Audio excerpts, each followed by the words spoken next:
From the MTSU Hall of Fame, it's Blue Raider Extra Point.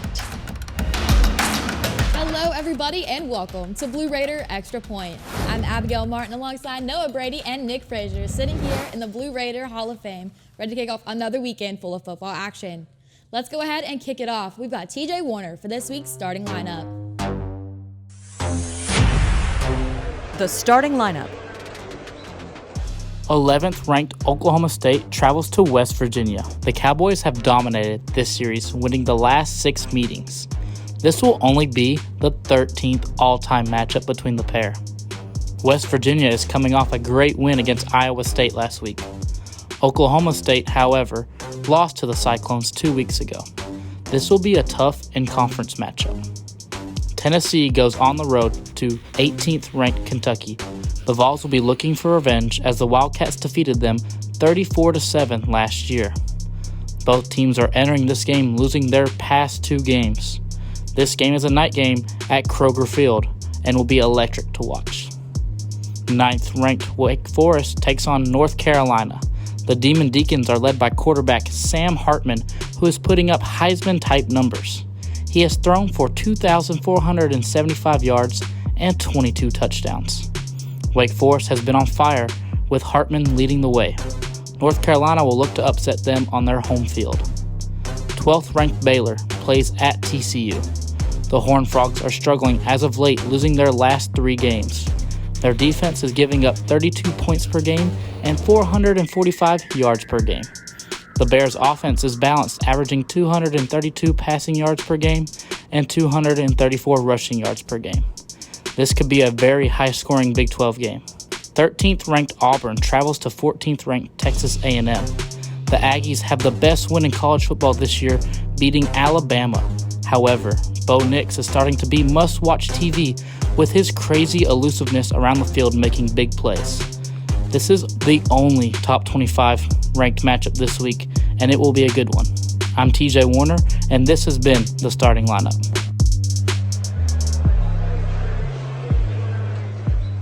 Thanks a lot, TJ. Nick, obviously some huge powerhouse games this weekend with the Tennessee-Kentucky game, but then also that Auburn-Texas A&M game. It's looking to shape up pretty nice. What do you think? Yeah, I like the Auburn-Texas A&M matchup a lot, actually. It's going to be a very high-scoring matchup. It's going to be people looking all over the place like, is there any defense out there? It'll be a shootout for sure. That's what it's going to feel like, absolutely. But for the Tennessee-Kentucky game, it's going to be a lot closer than people are expecting. Like I normally Tennessee gets blown out by 20, 30 points in, a matchup like this versus Kentucky, but I mean, Kentucky's fallen off the deep end. I think Tennessee has a really good shot at winning by like 20. Absolutely. Tennessee's looking to get revenge in this one, especially after last year's outcome. Yeah.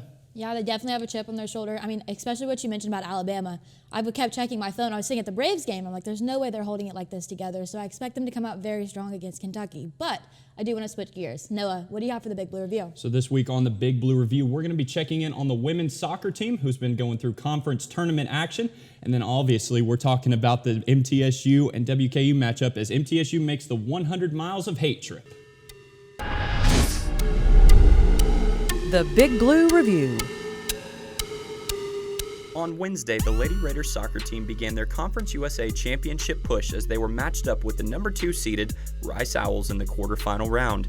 After a 45-minute first half, a 45-minute second half, an overtime period, and another overtime period, the score remained 0-0 as this was a defensive bout and both goaltenders were dominant. It would come down to penalty kicks as the Lady Raiders' last opportunity to put away the Owls. After their first 2 penalty kicks came up empty-handed, or empty-footed I should say, MT was able to connect on 4 straight penalty kicks to seal the deal on the quarterfinal match and put an end to the Rice Owls season and CUSA championship hopes. MTSU's football squad is 2 wins away from bowl eligibility, and the Blue Raiders will be looking to cut that total in half as they search for a win at WKU Stadium on Saturday. That's right, it is WKU week, and the Blue Raiders will travel the 100 miles of hate for this weekend's matchup. The Blue Raiders defense, led by CUSA USA Defensive Player of the Week DQ Thomas on the defensive line has been most disruptive in the nation, currently leading the NCAA in turnovers. Speaking of DQ Thomas, this will be his 56th game as a Blue Raider.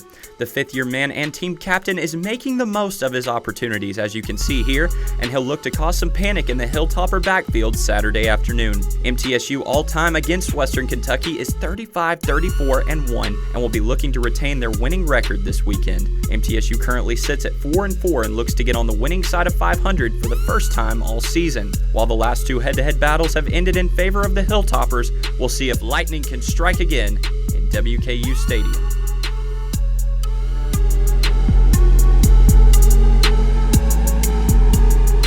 Nick, we started off talking about the women's soccer team. They go into this conference tournament.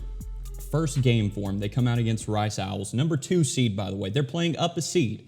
And so they come in scoreless first half, scoreless second half, 2 overtime periods, 130 minutes for these girls on the field, rotating in and out, playing as a team collectively. No scores until the penalty kicks. 130 minutes after they were on the field. What is that like as you're going through a conference tournament game like that? I mean, as a player being on a team like that, your mentality just has to be extremely strong. You have to be just relentless effort, all 130 minutes, which they showed. Former guest of the show, Hannah Suter, obviously goose egg through the whole 130. But then You get to PKs and she ends up putting one top cheddar. I mean, it's where Mama hides the Thin Mints in the top corner. I mean, you can't get anything better than that. You can't get anything better than that. Putting a goose egg up, like you said, all throughout the game. 2 overtime periods. Again, 2 full overtime periods. And then comes out, puts the icing on a cake herself. Hey, job well done, Hannah. Job well done. I got exhausted watching it. I'm exhausted sitting here talking about it. So I think Taylor Hamlet can wrap it up the best for us.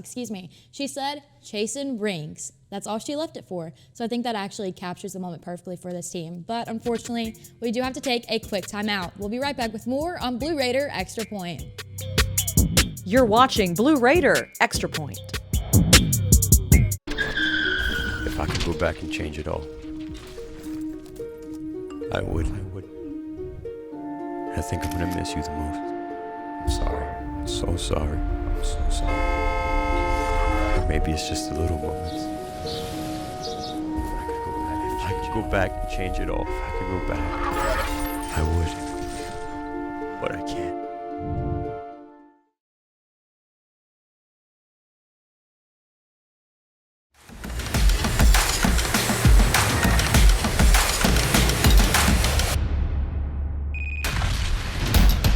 Back on Blue Raider Extra Point. Buckle up because it's time to go around the CUSA. Nick, what you got for us? I have 2 really good matchups this week. First one is Marshall taking on FAU. Second matchup is obviously coming off their bye week, UTSA taking on the UTEP Miners. Around the CUSA. The 5-3 Marshall Thundering Herd go on the road to face the 5-3 Florida Atlantic Owls. Freshman running back for the Herd, Rasheen Ali, has had great success with the ground game this season. For his conference opponents, he's rushed for over half his total rushing yards with 432. In his last 2 conference matchups, Ali has rushed for 4 total touchdowns and 242 yards. As for FAU and quarterback N'Kosi Perry, who has been a focal point in this offense, will look to continue leading this team to victory. And after the final whistle, which team will punch their ticket for bowl eligibility? For the other game, after their bye week, undefeated 8-0 UTSA Roadrunners take on the 6-2 UTEP Miners. This UTSA offense is averaging nearly 40 points a game. Before the bye week versus Louisiana Tech, key wide receiver for the Roadrunners, Zachary Franklin, had 5 receptions for 118 yards and 2 total touchdowns. He could be the deciding factor versus this Miners defense. Can the Roadrunners stay hot, or will the Miners give UTSA their first loss of the year? It's a matchup you don't want to miss.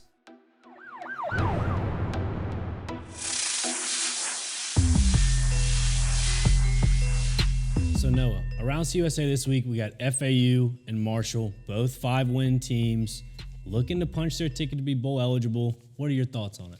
Well, don't hear me wrong. I'm not a Thundering Herd kind of guy, and I'm also not somebody to just go off the numbers. I like to see the emotional side, the physicality side come into play during these conference matchups especially. But looking at the Thundering Herd, man, they're looking really good on paper this week. 9-3 in the past 12 matchups against FAU, and then they're 5-2 against the spread in their last 7. Wow, I didn't know that. I mean, to me, that just sounded like you told us who you're going to be picking for this I don't know week. about that, but we'll see what happens. I don't know. We switcheroo. might have to hold you to it, but let's go ahead and take a look at all the Conference USA matchups for this weekend.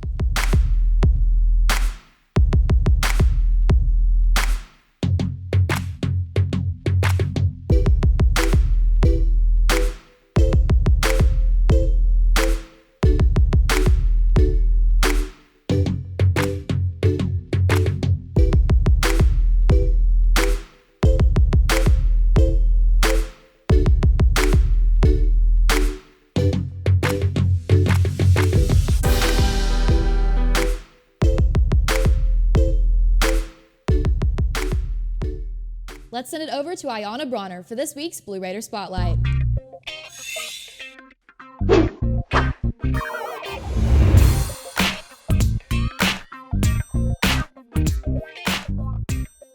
I am here with DeAndre Dishman, a forward for the MTSU men's basketball team. DeAndre, coming off a rough season, how will the team be preparing for the season?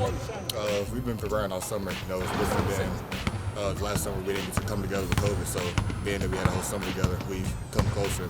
In what ways will you be progressing as a forward this season and as a team? Me myself, been out of my brace. I'm moving a lot better. I've got the extra step that I didn't have last year, and then as a team, our togetherness and being able to move the ball and play for each other. And what have been some things that the team has been focusing on during the off season? We focus on taking care of the ball, turning up the defensive intensity. So try to turn people over and get the game going at our own pace. And what are some weaknesses that you try not to bring over to this season? We definitely got to take care of the ball. We got to score on offense. Our offense has improved a lot, man. We changed some things up, and things going to work well. And there is a certain physicality that comes with men's basketball. Does that bring a certain joy to it for you? Definitely, man. That I'm a little bit bigger than average. I try to use that to my strength. And you seem like you were taking a few beatings out there. You doing good? Yeah, I'm doing all right. And you led the team in steals and was second in rebounding. How will you be improving your statistics this season? Hopefully I can still keep up with my steals, and then being that I'm able to be a little bit more explosive, be a little bit quicker, maybe I can grab a few more rebounds. Thank you. Thank you. At the end of practice today, Coach McDevitt expressed to the team the importance of a legacy, the importance of being consistent, and the importance of being great. After being head coach for only 3 years, he stressed the commitment factor that the team must have with one another. He stressed the high expectations for the Blue Raiders this season. And after speaking with DeAndre Dishman, Coach is not alone in his efforts. This is Ayana Bronner, MTN Sports.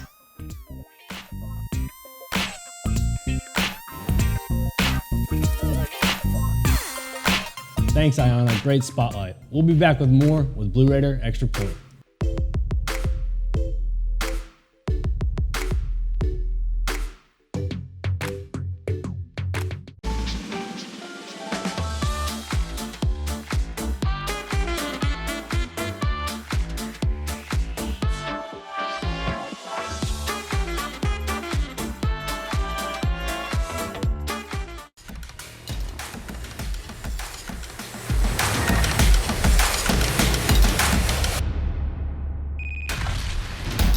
And we are back on Blue Raider Extra Point. Let's pass it over to Zachary Lone for this week's scouting report, where he will tell us what MTSU needs to do as they take on Western Kentucky.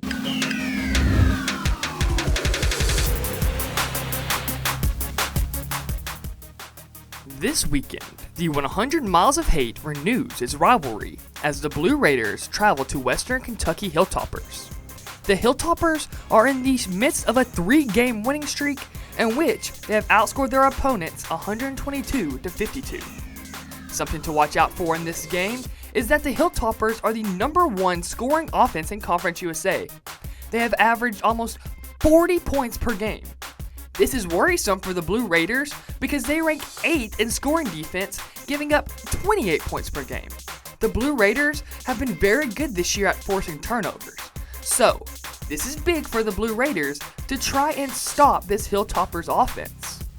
But you can't have an offense scoring 40 points per game without a great quarterback, and that is what Bailey Zapp has been this year.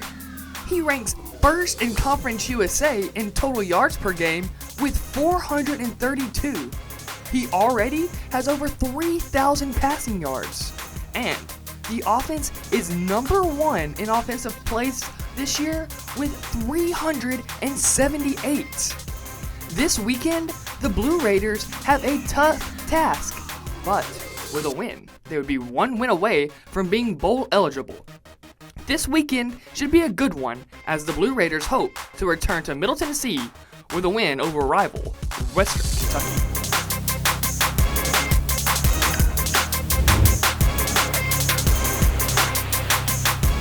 Thanks, Zach. After looking at his scouting report, what does MTSU need to do to be successful in this 100 miles of hate against Western Kentucky?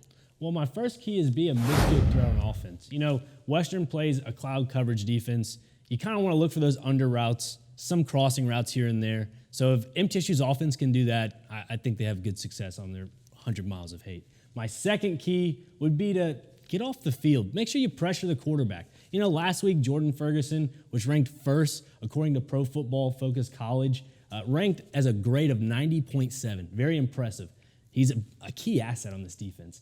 And for my third key, sustain offensive drives. You know, MTSU's defense has been lights out all year, but the offense has to do their part. You know, I think that's the main key for them is if they can stay on the field, run out that clock, and keep that hot Western offense off the field, they have a lot of success coming their way.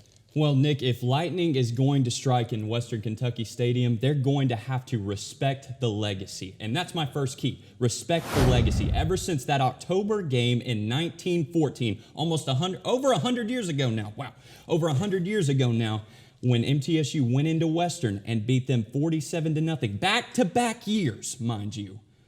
They have been rolling, and this Raider train is not going to stop rolling. If you respect the legacy and you keep in mind you beat this team 34 times, you beat them 34 times, and you have a winning record against Western Kentucky, you're going to be successful. My second key, defense, defense, defense. You talked about it a little bit earlier. Everybody's talking about the Zappy show. It's the attack of the Zap coming into this one, talking about his records. He's this big franchise guy. Well, here's a couple headliners for you. DQ Thomas, Reed Blankenship, both guys that I think have potential to go pro. DQ Thomas playing in his 56th career game as a Blue Raider. That's an all-time school high, by the way, and he's a fifth-year guy on that defensive line. He's going to wreak some havoc in that backfield, and I can guarantee you that. If they're going to be successful, the defense has got to show up. My third key, finish every play. There's a fumble, you recover it. You take it to the house. There's an interception, you return it, take it to the house. If you allow a big play, you put it into it in a hurry, and you tackle that guy, and you get him to the floor in a hurry. Make a catch, you shed a block. Get to the house. What do the Blue Raiders got to do? Get to the house. If they can do these three things, they're going to take that Western crowd out of it early, and they're going to walk back to Murfreesboro victorious after the 100 miles of hate. If MTSU has half of the energy that you just had, I think they're going to be well off, but hopefully they're not walking back, maybe like at a bus ride. 100 miles. Maybe, yeah. You know, I don't know. That's just me. But my first key, Zap out of it. We've spoken so much about Western Kentucky's quarterback in Zap. He's had such a huge impact on this Hilltoppers team. He leads the most dominant and scoring offenses in the Conference USA. It's important to force his adjustments. My second key, keep on running. MTSU finished with 142 passing yards and 145 rushing yards against Southern Miss. This rushing game will help battle the talented Western Kentucky offense. Keep running.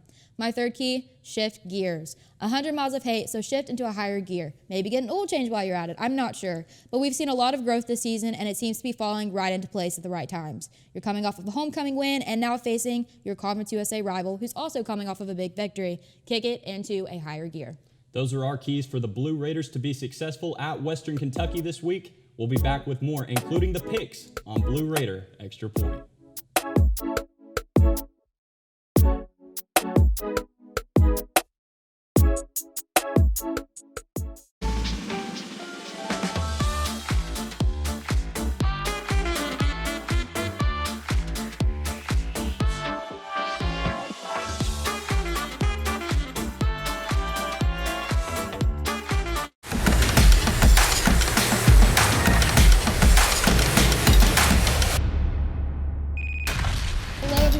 welcome back to Blue Raider Extra Point. It is that time of the show. It is time for the picks. But before we do that, I have to introduce our very special guest, Briggs Rudder from MTSU Baseball. Thank you so much for being here. Pleasure's all mine, thank you. Are you ready? It's time for the picks. Oh, I'm more than ready. All right, let's see it. First up, we've got La Tech and UAB.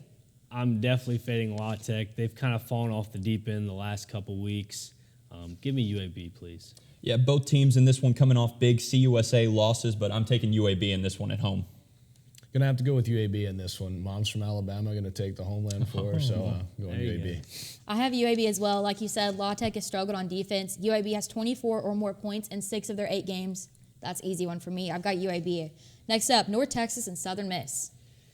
I can't believe I'm doing this. I'm going Southern Miss for sure. There's no way I'm taking North Texas. Let's say 2 weeks in a row. Yeah, never. I'm also taking Southern Miss in this one. North Texas has not been looking their best. They're allowing 34 points per game and 415 yards per game in their last few games. I'm taking Southern Miss. I'm going to be the sleeper pick here, and I'm going to go with North Texas. Southern Miss didn't look particularly good last week against us, so I'm going to take North Texas in this one. I'm with you there. I have North Texas. I guess in y'all's case, they're going to be the underdog, but just as you mentioned, Southern Miss is struggling right now, as we saw against MTSU. Next up, Rice and Charlotte. This is tough because Rice have the better record. I don't want to say they have the better record. They have the better team right now. Charlotte for sure has the better record. This is a toss-up. Give me a coin and flip it. I'll take Rice. I'm taking Charlotte in this one. Charlotte's been winning all the games that they're supposed to win, and they've been effective at home. I'm going with 1, 2, 3 straight home teams here. Give me Charlotte. Give me the 49ers in this one. Charlotte's been looking good past couple of weeks. Rice going on a little bit of a downslope right here, so give me the 49ers for this one. It's time for the comeback. I've got Rice. Next up is Marshall and FAU. The Thundering Herd. And then you have Nkosi Perry and FAU. I mean, where do you go with this game? Nkosi Perry's been phenomenal at home specifically. They're playing at home. I'm on the Owls. I think between this and the MTSU WKU game, we've got some really good CUSA action this weekend. I'm taking the Thundering Herd like I hinted towards earlier in the show. Abigail, you ratted me out. Like I said, though, 9-3 for the Thundering Herd in their last 12 in this matchup, and then 5-2 against the spread. That's hard to argue with. Yeah. What are you saying? Respect the legacy? Oh, You absolutely. remember the legacy? That's what I'm going to go with in Marshall. 9-3 in this matchup. Past couple of years, we're going to respect the legacy today. Here's the thing for me. I was going to go with FAU, but literally while I was on the way here this morning, I saw an FAU license plate going through MTSU's campus. So out of spite, I'm going to go with Marshall. Old Dominion and FIU. Give me Old Dominion. You know, last week I picked Old Dominion, and it was definitely a random pick. I didn't think I was going to, but I took them and they won, so let's go with a little bit of luck here. Here's what I'm going to say about ODU, and don't hear me the wrong way. ODU, in their last 10 on the road, they haven't won one. They're on the road this week, though, and it's make it or break it time for them. I think they're going to get a win here on the road. I think they're going to break that streak, and I think they're going to get it done on the road. Always tough to play on the road, no matter what sport you're playing in. I know that for baseball for sure. I'm going to take FIU in this one at home. I think they're going to have that home field advantage to pull it out over Old Dominion. Or they can take that pressure and it'll get them fired up. So I've got Old Dominion. UTSA and UTEP. Well, you know, they had a bye week last week. I didn't have a hot pick any at all. I was like, what do I do? Like, there's no hot pick of the week. UTSA's back. They're unranked for some ungodly reason. 8-0. They had a bye week. That's it. They had the bye week. We're not going to get into this discussion. But Sincere McCormick in the backfield, Zachary Franklin's fully healthy. This team can beat you on defense. They're a turnover machine. UTSA by 50. I mean, you talked about it being a hot game. I mean, it's the Sun Bowl in El Paso, Texas. I don't know how much hotter it gets than that. I'm taking the Roadrunners. It's a Roadrunner runaway in this one. Briggs, what do you think? Give me the Roadrunners. That's all I got. That's what I like. I feel like I do nothing but run with this Roadrunners team, so I'm not going to switch it up this week. I got UTSA. Are you guys ready? Because it is time to go on 100 Miles of Hate. MTSU taking on Western Kentucky. Who you got? Nobody hurt me, please. I'm taking Western Kentucky, and I don't want to be that guy, but I am being that guy. I want to see Bailey Zappi break his career record of passing yards. To me personally, because he is the most undervalued quarterback when it comes to just draft stock. I think this kid would be a phenomenal quarterback at the next level. And in regards to this game, yes, MTSU has a great defense, but I don't know if they can withstand this Bailey Zappi offense and Jalen Stearns. You can say that about Zappi, but here's what I'm going to say.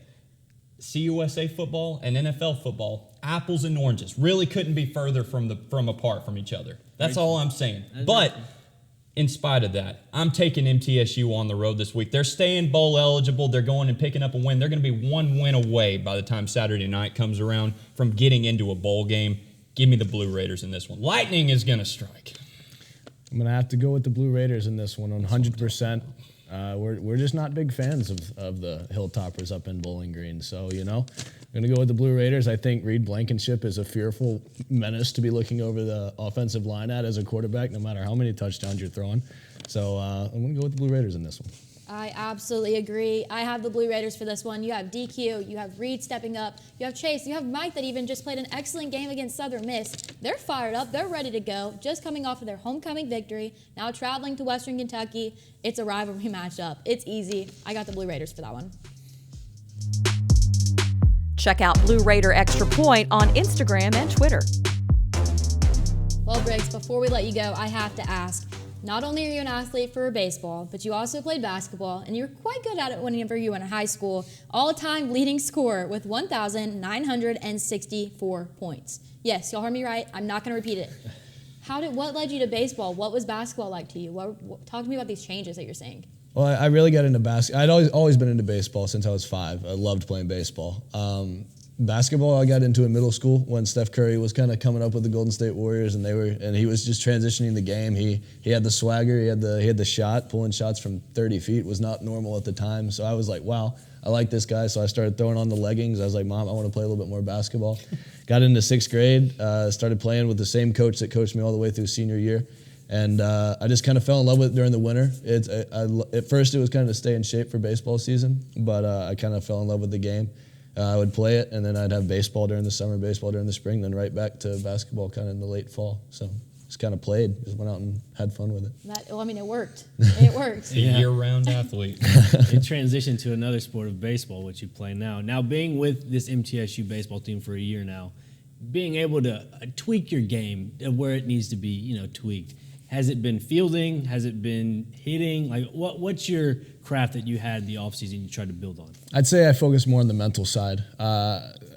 Baseball's a huge mental sport. You play 3-game series. If you have it 0-for-4 on Friday night, you got to be able to turn around and have a 2-for-4 or a good hitting night the night after to win a game. So you got to learn to let things go quickly and get going into the next game. So I think that's what I had to do from at-bat to at-bat, kind of learn how to not let the last one affect me and kind of learn how to relax, because I feel like you always play better in any sport when you're just out there playing. You remember how you played when you were a kid, so you go out and play.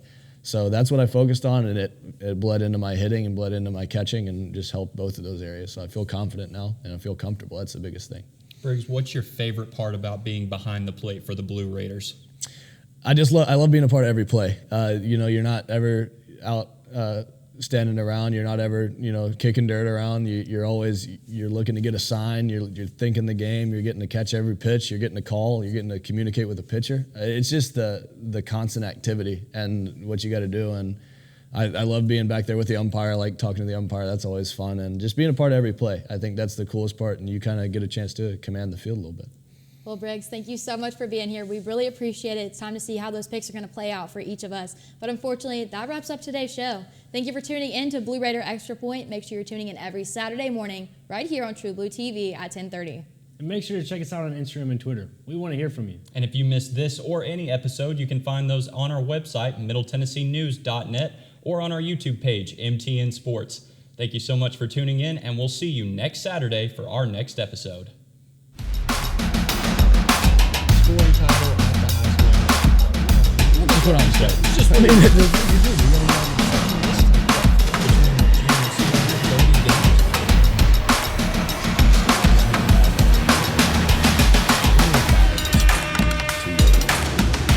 Try to